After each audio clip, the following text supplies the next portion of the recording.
Blackstone Audio presents You Belong to the Universe, Buckminster Fuller and the Future, by Jonathon Keats. This book is read by Josh Bloomberg.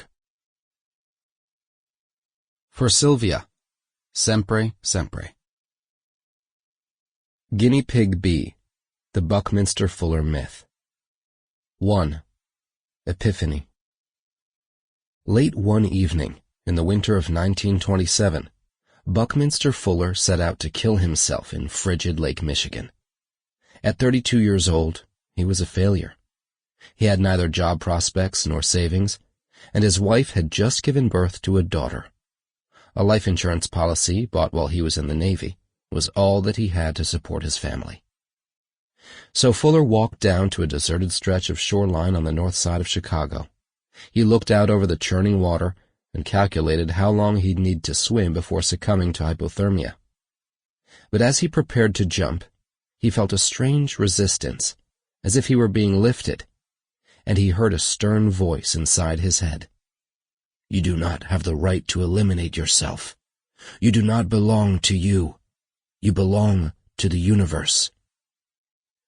Then the voice confided that his life had a purpose, which could be fulfilled only by sharing his mind with the world, and that his family would always be provided for as long as he submitted to his calling. He went home and told his wife. He explained that he no longer needed a job. He said that he had to think, and would not utter a word until he knew what he truly thought. For 2 full years, Fuller was silent. He filled 5,000 pages with notes as if in a trance.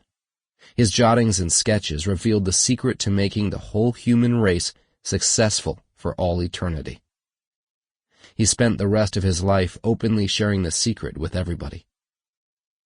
At least that's how he later characterized his 1927 transformation, addressing lecture halls crowded with disciples listening to his wisdom for 7 or 8 hours at a stretch.